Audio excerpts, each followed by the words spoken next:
Okay, we are on page 85.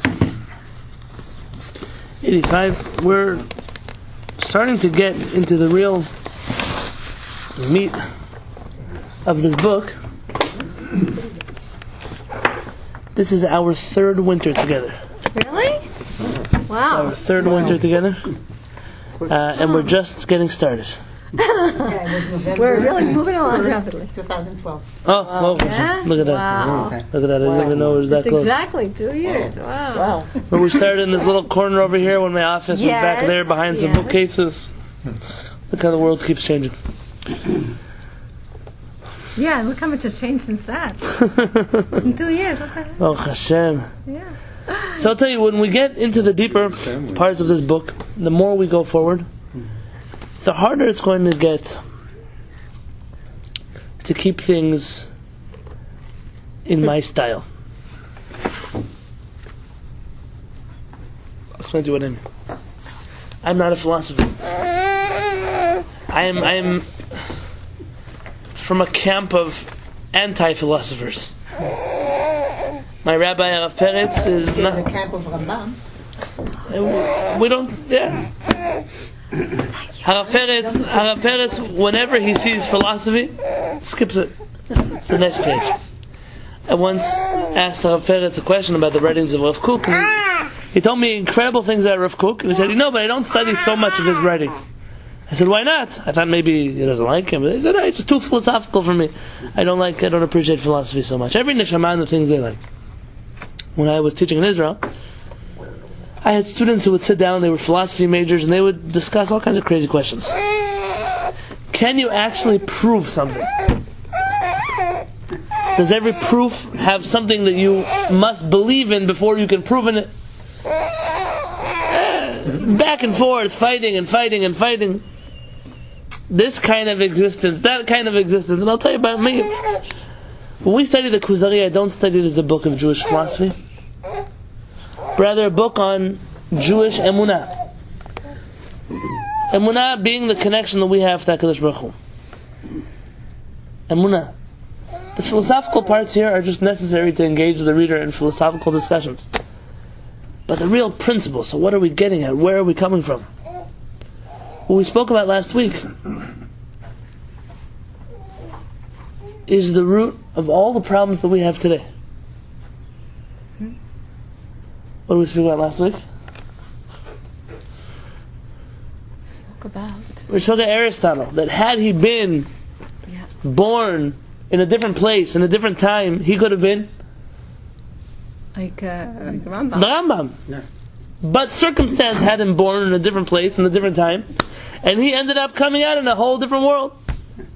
The exact opposite of what we consider the Rambam.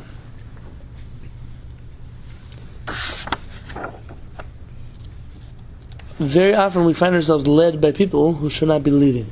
Rabbi Nachman of Breslov says, how can somebody lead if he doesn't know how to lead himself? It's a very deep line. How can somebody lead if he doesn't know how to lead himself? It's true. And unfortunately we are constantly praying in our tefillah, Hashiva Shoftenu Kevarishona. Return our judges like the judges were Kevarishona, Rishon, in the beginning. V'yoatzenu, those who give us advice, Kevatchila, like in the beginning. Even today I was looking at something.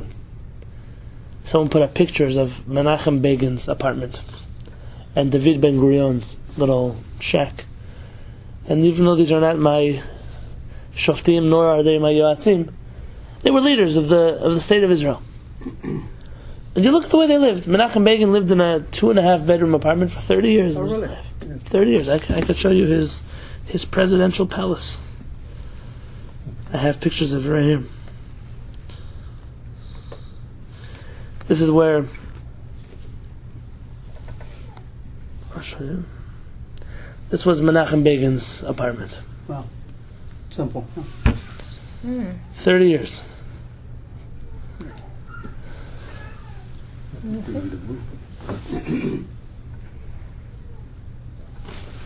And then you have in the next page where David Ben Gurion went back to pass away. Here. This was his whole life in one room.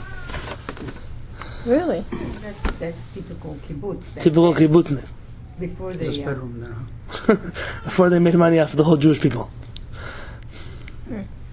Now, I'm not telling you this. You should say, oh, look, Menachem Begin, David Ben Gurion, my friends, our rabbis have been living like that since the beginning of time.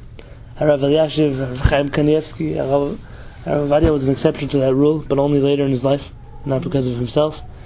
But this whole notion that grandiose, needing $10 million for a dinner over here and $2 million for a flight over there, and all of these things, you say, so what kind of leader are you? It's not your money. And Rav Aaron Cutler, Rav Aaron Cutler was the Rosh Yeshiva of Lakewood. He would wash his hands for bread in the yeshiva only once on each hand. Like halacha, like we do. Not 3 times, once. And when they asked him why only once, he said, how can I steal money from the yeshiva? 2 more times, extra stringency. In my house, if I want to do it, maybe. But in the yeshiva, every drop of water here comes from donors' pockets. How can you? It's not your money to just throw away.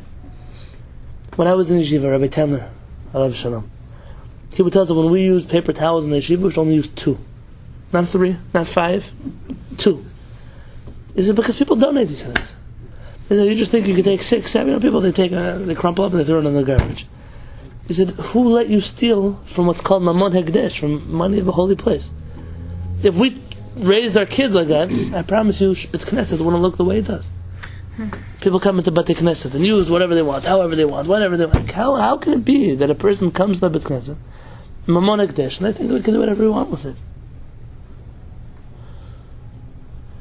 A person has to think about these things. I remember we once made a party here.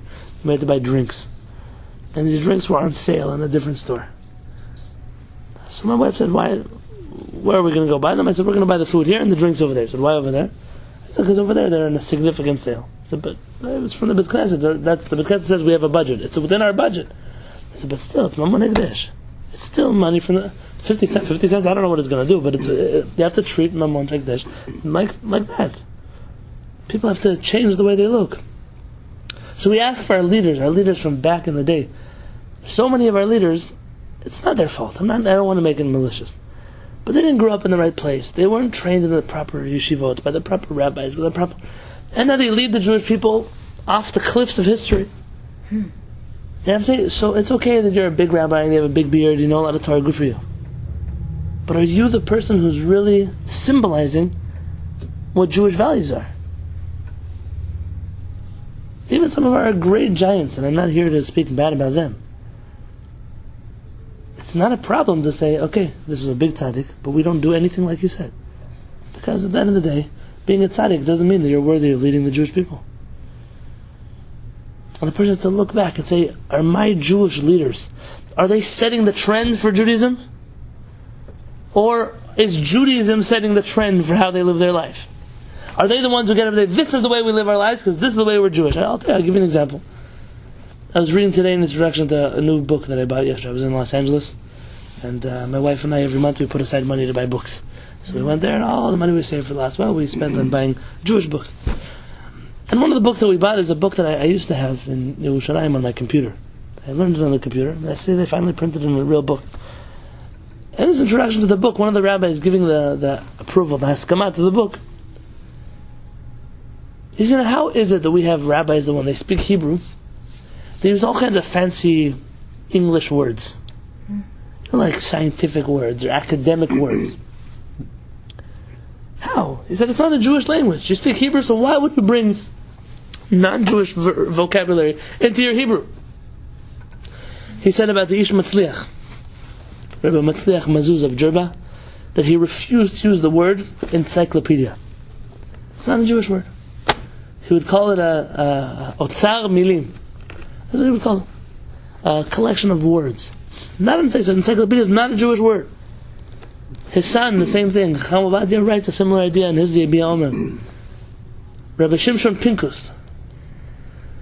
This is a famous writer. Have you heard of him before? Rabbi Shimshon Pinkus. My wife knows a lot about him. He wrote a lot of books. You probably have seen them. What's his name again? Rabbi Shimshon Pinkus. He didn't. No, there was somebody else who wrote that book. Rabbi Carl. No, this is not the same. His father was American. They went to his father, do you speak English? He said, no, I'm Jewish. Of course he spoke English, of course. But at the end of the day, we have to know we have our own language, our own way. The Rambam, I could go on here. When we look at our Judaism, we say, so what are Jewish values? I hear today people, they're so strict about milk that comes from non-Jews, about bread that comes from non-Jews, but all kinds of things that come, all the chumrot that they found today. But what about culture that comes from the world around us? If the bread is a problem, how much more so the ideology from the streets? How much more so the education from the streets, the TV shows from the streets, the music from what about all these things? And I wonder, I sometimes say, you're so careful, but you're missing the whole point of why you should be careful. It's not the bread. The bread is not a problem. Our rabbis have nothing against non-Jews who bake bread. The problem is that relationship that will be started with a person whose values are not the same as yours. And that's a problem. Because that's what Hashem says, you're a special people. And the world looks up to you, so how are you going to become something like everybody else? In Israel we have all kinds of crazy things. All kinds of things they learn from around the world. They do even more in Israel. It's even worse. They had in the early 2000s a big problem in Israel with the satanic cults. In Israel? It was the most fanatic satanic cult in the world was in Israel. Because when Jews go off the deep end, they go way off the deep end. Way off the deep end. As we see all these fancy things, and because you see a rabbi, how much of this rabbi's Judaism does he dictate based on the Torah? And how much of it does he dictate because that's what the community expects from him? How original is he? How Torah dedicated is he? And I sometimes look and I say, these people, they only do what they do because they know the Jewish community isn't willing to hear the truth. But then my question is, so are you really a leader? If you don't tell the Jewish community the truth, are you really? We have in Israel a big problem now with yeshiva boys that don't want to get jobs, they don't want to work. And the rabbis tell them, you shouldn't go to work, they should put you in prison, you shouldn't go to work. All kinds of things. Rabbis that you know of, famous people, I'm not saying anything bad about them. But this rabbi said it. But this rabbi didn't say it because that's what the Torah told him to say. This rabbi says it because that's the culture of Judaism in which he was brought up. Because all the great rabbis of history believed in working. All the great rabbis of history believed in a person being able to support themselves and not live off of tzedakah. And all of a sudden we now have one person. So he's a great tzaddik. It doesn't mean he's going to change all of Judaism. How much of his Judaism comes from himself, and how much of it comes from the world around him? That's something important to think about. It's not okay. I was going to write an article about it and decided to lay off certain things for now. This whole story that happened in Washington, D.C. This rabbi in the mikvah, you know what I'm talking about? Yes. They caught a rabbi, one of the famous rabbis of the Rabbinic Council of America, putting video cameras in the mikvah. He was recording people in the mikvah. It's a crazy person. It's crazy. It's Yitzhak, I understand. Who were famous people. Famous. Let's say it was a very successful American rabbi, like a very famous. And everyone's going, oh, we lost our faith in the rabbis, we lost our faith in Judaism, we lost our faith in this and that and the fourth thing. That's a scandal like every other scandal. I'm not justifying a scandal. Yitzhak, like everybody else in the world has Yitzhak. But this is the problem. The problem, they say this, he was such an influential member of this board and of that board and the third board and the fourth board. And when in our life did we ever have boards in Judaism? When did we ever have rabbinic councils? I'm all for rabbis sitting together, working together. But to make boards and councils and sisterhoods and brotherhoods, that's how Judaism works. That's how we set the pace for Judaism. If there's a rabbi who's more important than 30 other rabbis, so he's more important than 30 rabbis. I don't care if they have a council. As I say, it's not a problem with Judaism. It's a problem with this word orthodoxy. Orthodoxy is a problem. Orthodoxy has allowed Judaism to become an establishment. Is it too cold in here? No? Okay. It's allowed Judaism to become an establishment. And like every other establishment, it becomes corrupt. Every establishment becomes corrupt. First, say we have to go according to the Torah, Shiva Shofteinu Kivri Shana, the way they used to be. They didn't have. It's interesting because people jump on those stories, especially the non-observant. And immediately, I don't hear from a person for ages, and then I get this story. In the non-Jewish world, it happens every day. Here, the Jewish world happened twice. And then I see all kind of other rabbis. They call themselves rabbis. They write articles, this, that, take away Judaism from the rabbis. Don't let men be involved in this. So because of two crazy people, I'm going to destroy all of Judaism. But it's true, I agree. It doesn't make a difference how influential you are in this board of American rabbis. That doesn't make you a holy person. That doesn't make you a tzaddik. That doesn't make you a Jewish leader. That just means you had enough political clout to get yourself to the top. Good for you. That's not Judaism. That's not the way we operate. And we have to understand that a person has the potential to come out either like the Rambam or like Aristotle with the same head, the same soul, the same everything. Just this culture around them that changes it. Raising children, I spoke about it to the guys in the kollel. To raise children in kedusha, in tahara, in purity, in holiness. As much as you try, there are certain environments that are not conducive for raising children. They're not. There's nothing like, having your kid in a place where everybody is observant and everyone keeps Torah mitzvah, everyone's.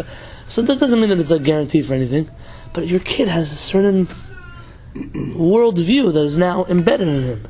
Inevitably, there are things that I have in me that I'm from San Diego and I grew up here and I didn't merit to live in such a place.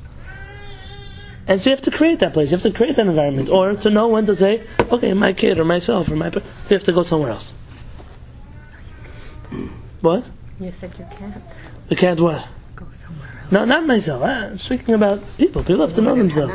Going somewhere else. People have to know themselves. When you send your kids to yeshiva somewhere, it's not a decision you make because you want to throw your kids out of the house. Because there's an environment that's going to be more conducive for my children growing up like a Torah Jew. It doesn't mean that you can't do it here. It just means that it's not so conducive to do it here. And we have to be aware of these things. And it could be, like I mentioned last week, Rav Sharkey said, it could be that HaKadosh Baruch Hu sent the Rambam, who was obsessed with Aristotle. I don't use the word obsessed in a negative fashion. He could have been a student of Aristotle in his logic.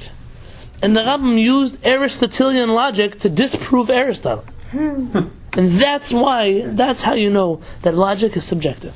Remember we talked last week, the proof this way, proof that way, what's the real difference?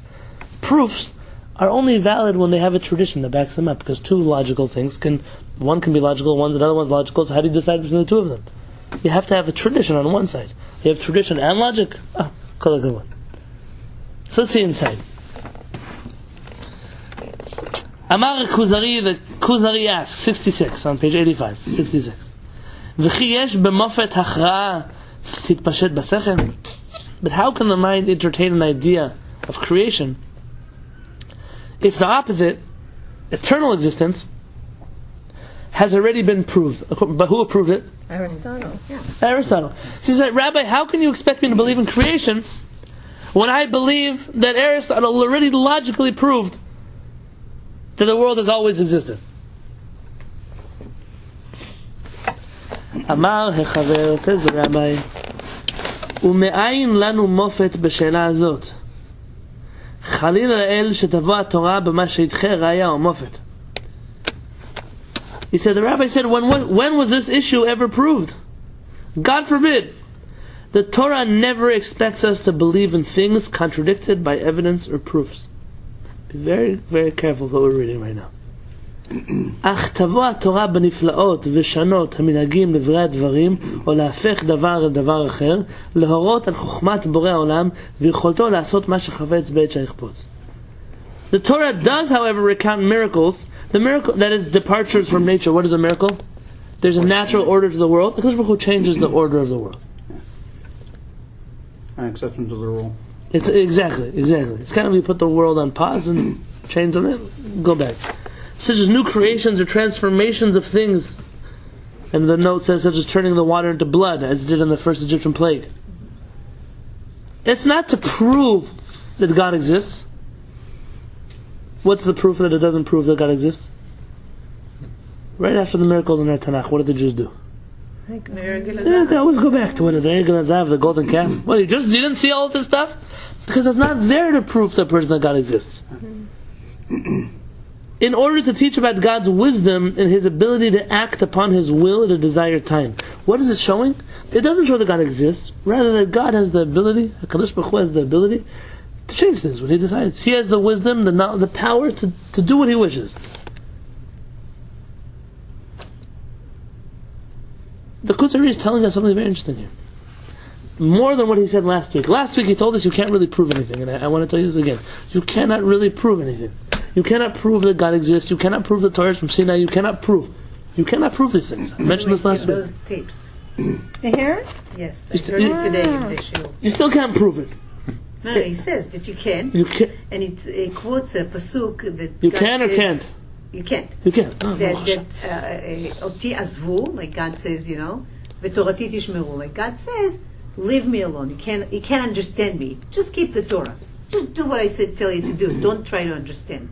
This whole notion of proving, it's like it was an age in the 90s, I guess, of proving Judaism, proving this, proving that. Baruch Hashem, that age is past us. People still do it, but it's past us, thank God. And the reason is, at the end of the day, you can prove something to someone logically, and it's not really going to change anything. Because they don't care about your logical proof. They care about why should I do it. It's a more selfish way to look at the world. That's the way the world looks at themselves.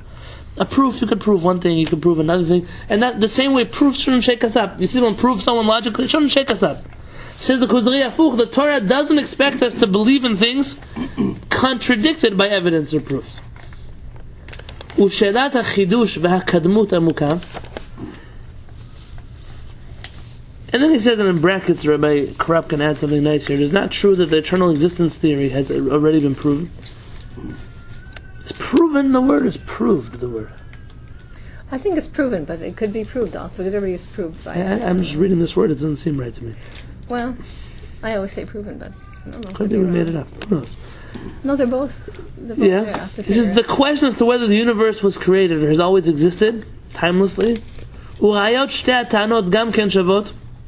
It's a deep one, and there are valid logical arguments that can be made for either side. עד שתכריע החידוש. So what tips the scale in favor of creation? HaKabbalah, the tradition that we have me'adam ve'ad Noach u'Moshe, from Adam till Noach and till Moshe, banvuah, through prophecy, asher hi me'en safek yoter ne'emenet min ha'akasha, which is much more reliable than logical arguments. I'd rather someone who tells me I was there, or I heard it from the guy who made the world, as opposed to, oh, let's prove it logically. Wonderful, you can prove something logically when you don't have a better way to figure it out. What if you have a better way to figure it out? So obviously we prefer that better way.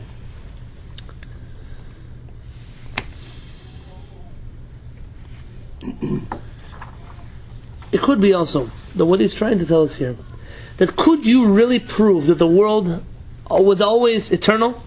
No. The Torah would have never had the chutzpah to go against and say, don't believe in it. You won't find the Torah telling us something that goes against everything logical that you know. The Torah doesn't work like that. And there are certain religions that demand from people to believe the world is flat. And they still believe it. They still believe people are going to fall off the edge somewhere. Honey, we know that the world's not flat. So you can never find in the Torah where, oh, you must believe the world is flat. The fact that the Torah mentions the four corners of the world and this kind of terminology, it's like the Torah mentions that Hashem has a hand and all kinds of things. Those are not meant to be taken that way. The Zohar already explains to us the world is round, long before people figured out that the world is round. We never thought that people are going to fall off one side of the world to the other side of the world. We were never worried about such things. It's interesting to think you said that he could say that the eternal existence of the world has been proven when we don't even really know, we couldn't even really, as the human mind, can conceive of what eternal really means. We don't even know what it really means. So it's interesting to say that. You saying that it has not already been proved? To say that it's been proven, but on the other hand, we don't really, you can't really, a finite mind can't really grasp the idea of an infinite what is it? Eternal entity. Yeah, I don't think we really know. It's a word we understand, but you don't really understand what it means. How can you prove it? I agree. See, this tradition that we have, tradition is not fiddler on the roof tradition. Tradition means Hashem appeared himself to us. Said, I'm here, guys, I created the world. This is not you don't debate these things. HaKadosh Baruch Hu came to us. If there's a being, I created the world, look, this is all kinds of things he does. This is the person who created the world. So what logical argument can you have to go against the fact that we know that we met the guy who created the world? I don't know if a guy, the being. That's not really a being. That created the world. Now that's why we hold on to these beliefs. That's why throughout generations Jews were willing to give up their life over these principles. Because why would I ever consider your theory to make any sense? when I have the knowledge that Hashem actually exists, and He's here. He created the world. He told us how He created the world. He told us when He created the world. So what are you getting involved for?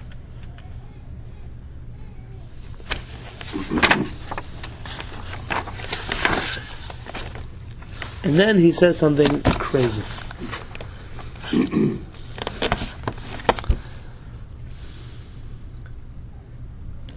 This is something crazy, what we're going to read now. Because this will go against everything that you know, or think that you know. And this opinion is unique to Rabbi Yonatan Halevy. This opinion is not agreed upon by all other rabbis around the world. But then again, what opinion is? Let's read the English introduction. Until now, however, I have been addressing only Aristotle's belief in eternal existence. Other philosophers, while still believing in eternal existence, nevertheless believed that the universe in its current form was shaped from some primordial matter at some point in history. That's it. I'm going to explain in just a moment. Let's explain now, why not? There are three opinions. Now let's read the Kuzari, I'll explain.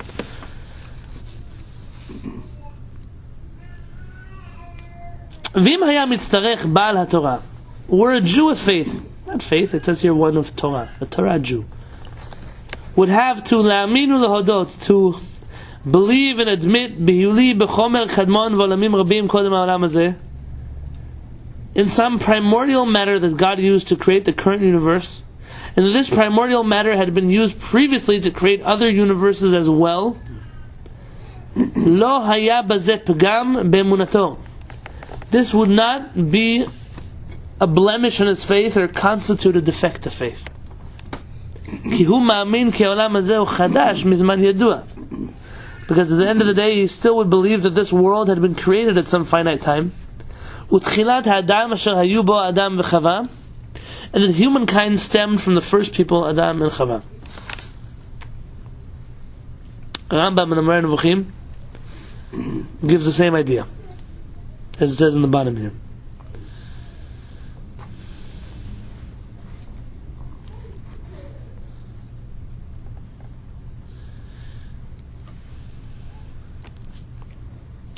What did we just say? Did you hear what we just said? What did we just say?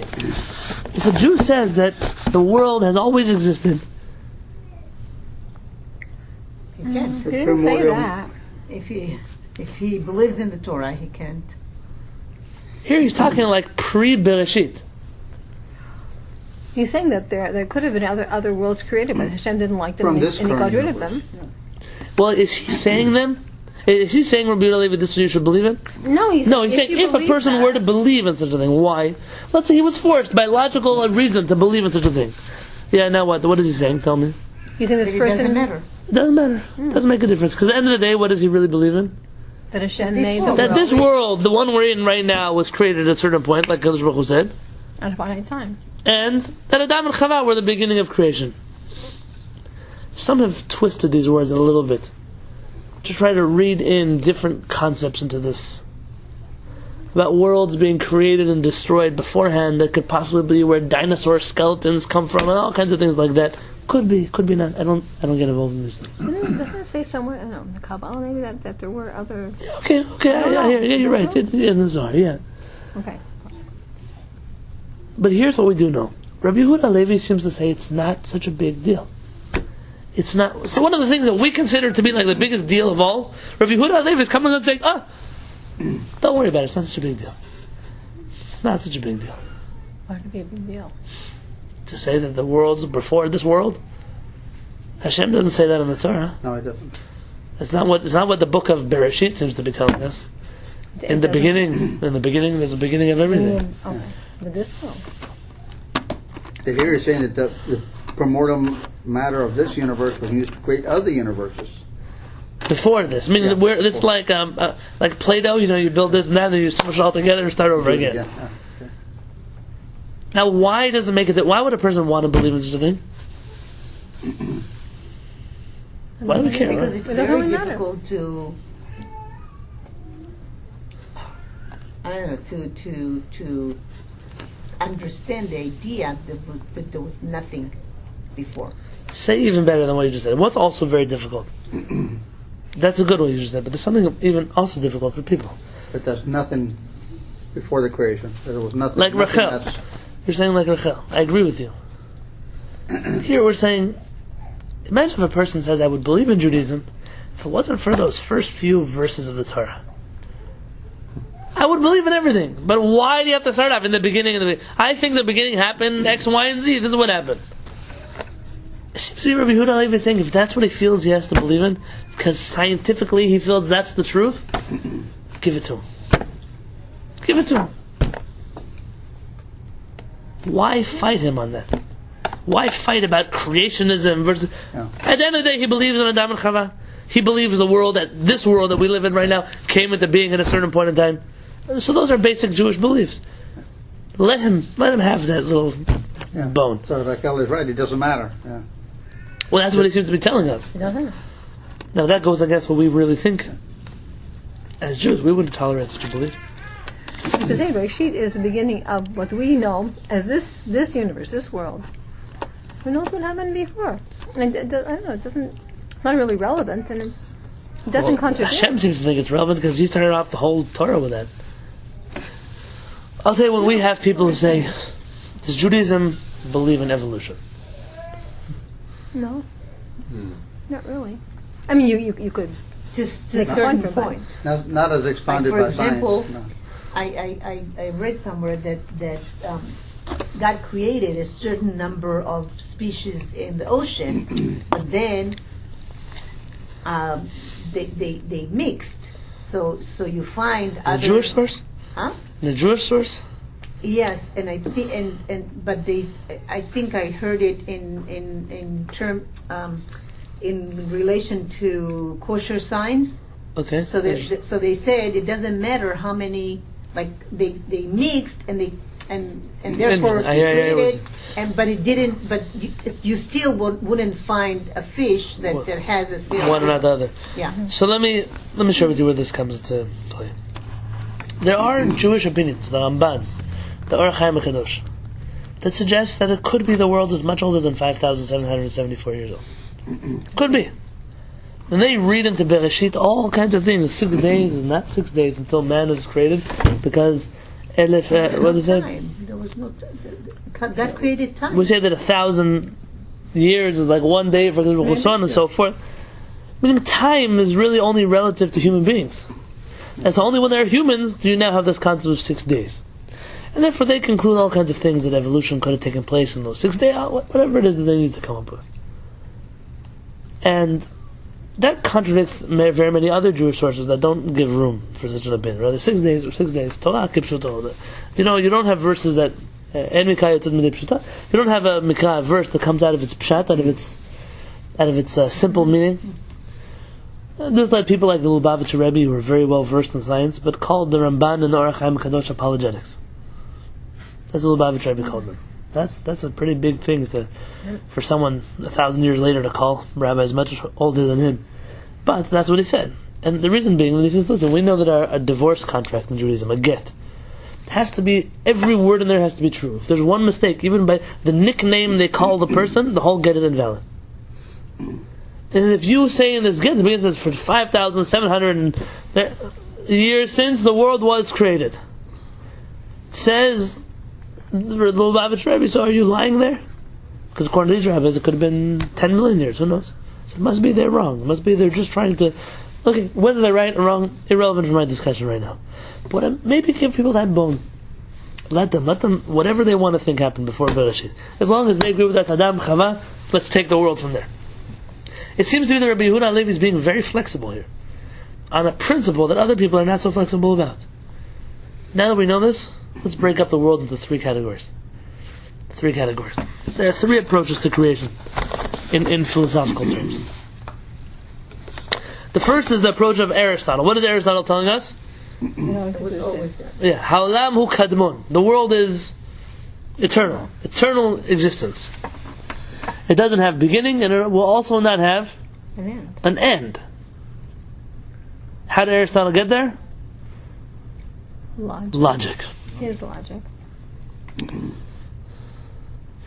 You have the polar opposite of this belief, and this is the belief of Moshe Rabbeinu and his students.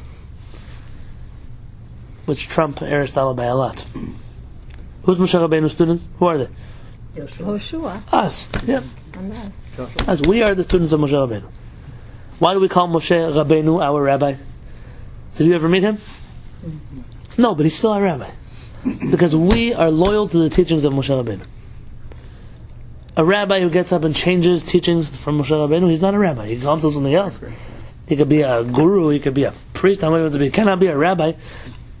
The first rabbi in our history is Moshe Rabbeinu. Moshe, if you change an iota from Moshe is telling you, how can you dare be a student of Moshe Rabbeinu? Then you have, what's Moshe Rabbeinu's opinion? That the world has all been Created by Hashem. created. There's a term for this philosophically.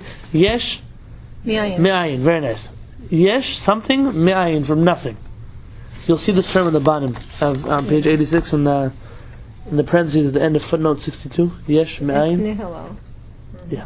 So I don't know what that means. I know what yesh me'ayin means. It means from nothing. It's Okay, Latin. there you go. That directly goes to what we were saying. If you have a Hebrew word for it, let's use the Hebrew word. We'll have it right here. We then have a third opinion. And this is the opinion of Appleton. Appleton lived from 347 to 427 before the Common Era. When did he live again? 347 to 427. Other way around. That's right. Yeah, 427. Yeah, 420. Okay, 420. I'm reading in a book in Hebrew. Oh, it's cute. Lifnei Sfirah, before the Common Era. Who was he? I never heard of him. He's a philosopher brought down a lot in Jewish works, not Jewish. I don't. You have to look him up. I cannot tell you a lot about him because I don't know. His opinion is that it's somewhere in the middle between these two extremes. The material of the world, this, what do we call it, primordial matter, the chomer, has always existed, but there's been chidush, there's been new things that have happened to it since then. A new creation of the world, a new something. But the matter has always existed. It's not that the world was empty and then it came out of nowhere. Rather, there always was matter, and it just was formed as something else. This could be perhaps, I'm not a philosopher nor a scientist, it could be the early roots to the Big Bang Theory. There were elements that collided and created something new, but those elements were always there.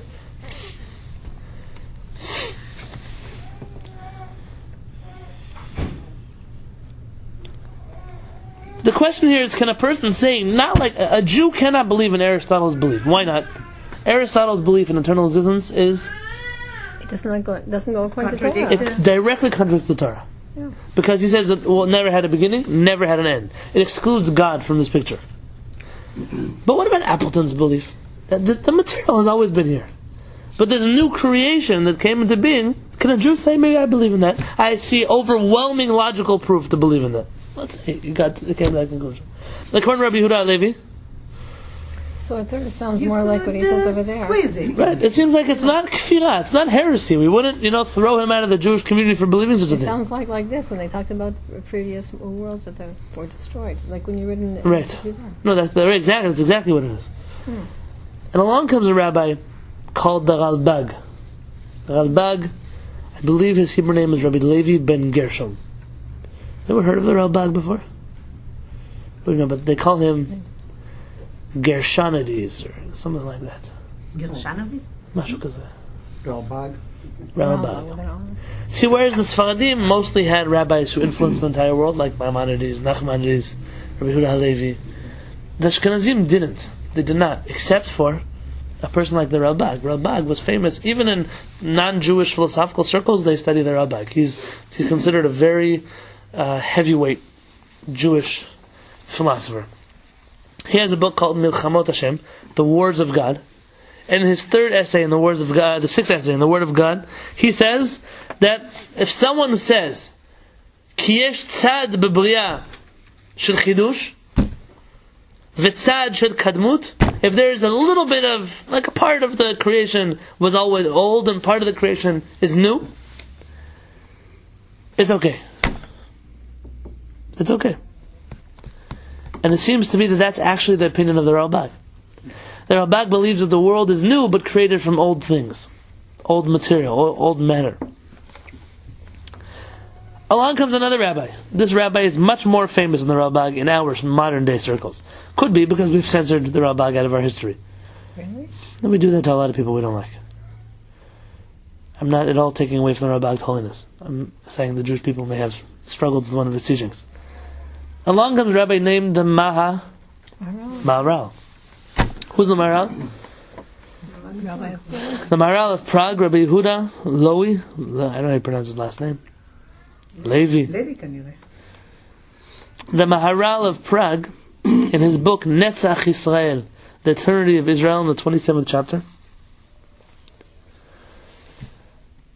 he says that somebody who believes in the way of Appleton is uprooting the principles of Judaism from their roots. He doesn't even have it. He's not even agreeing with Rabbi Yehuda Halevy. He's directly going against Rabbi Yehuda Halevy and the rabbi.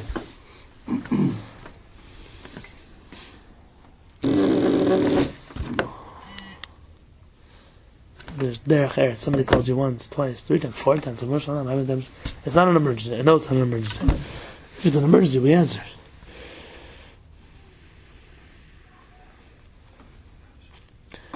I knew a rabbi once that if you called him once, he didn't answer, he would always call you back. If you call him 3 times in a row, it must be an emergency. And if he answered the phone after 3 times, because it must be an emergency in the middle of a class or something, and it wasn't an emergency, he wouldn't answer your calls for another week. Mm-hmm. These people with derech, it's like, got something, fine, let's wait. Again, Rabbi Uri Shaki suggests something fascinating here. Remember we said that because Rabbi Yehuda Halevy said about Aristotle that had he been born in the world in a different situation, could be he would have been a great Jewish scholar, like the Rambam we added in, that maybe that's why Hashem brought into the world the spirit of the Rambam. Says Rabbi Uri Shaki, and the suggestion says maybe after Rabbi Yehuda Halevy's teaching that there could be room in Judaism to believe in this way of half old, half new, that Hashem created that spirit of the Ralbag. The Ralbag, because he came to give a source for all those who needed to believe in such an opinion.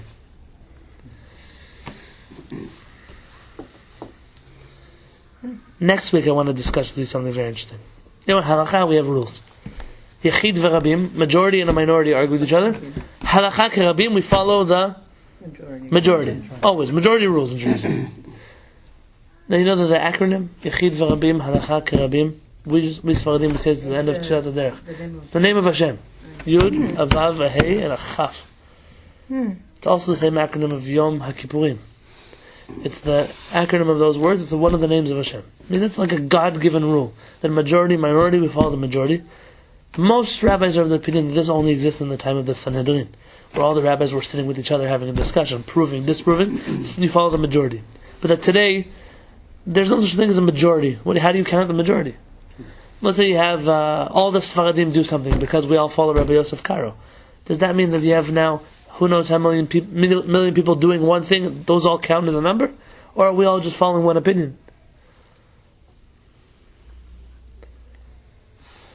Are we really a majority? Or are we just following one opinion? And so then you have to count those one opinions. Now, what dictates what is a one opinion or not?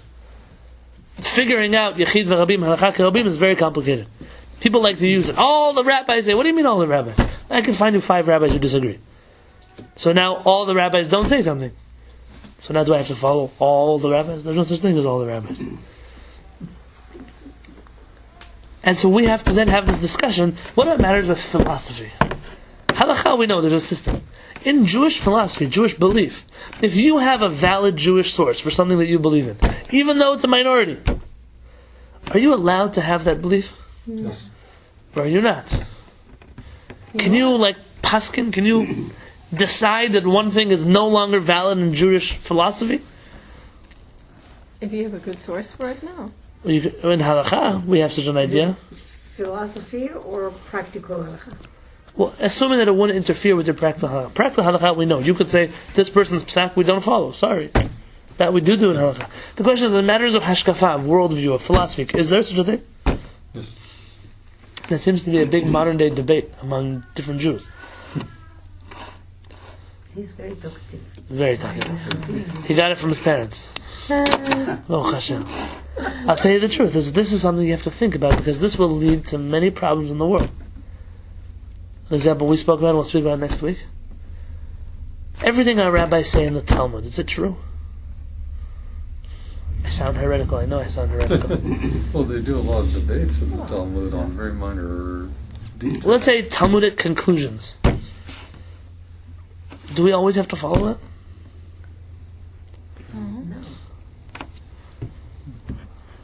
Come on. Yes. You go with the majority. Of course, yes, we always have to follow them. But what about places where they clearly made mistakes?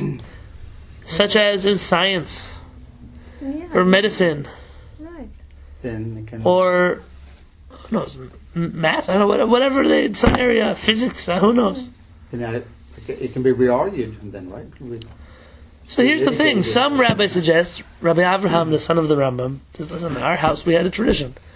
Our rabbis' words are only binding when they pertain to Judaism. They have a Kabbalah, a direct tradition from Moses, that this is what Judaism says. But regarding science, astronomy, medicine, Moshe Rabbeinu wasn't teaching them how to be doctors.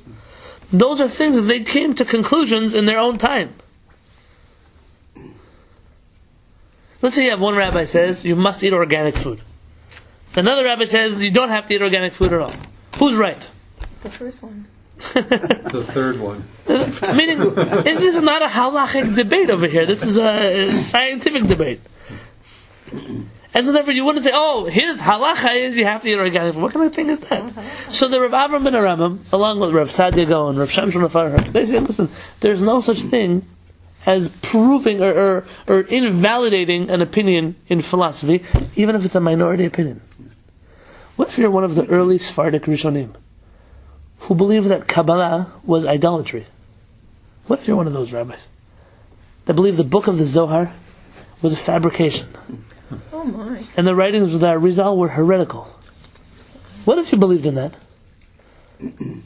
Could a person today follow that approach? This is a good question. Can they or can they not? Is it it's not a halachic discussion here, it's a philosophical discussion. So some rabbis would say, of course, if it's a valid opinion, and it does not interfere with your halachic practice, go for it. So it's a belief. So long as it falls on the confines of traditional Judaism. But other rabbis say no. Once the Jewish people decide X, they decide Kabbalah is true, you don't have the freedom anymore to revert back to opinions that are older than that. That seems to be the approach of what you would call mainstream Orthodox Judaism today. And the question is, which one's valid? God willing, next week we'll speak about a controversy that happened not so long ago, and maybe we'll come to a little bit of clarity. I'm not pushing in either direction. Rather, what I am saying is something to think about.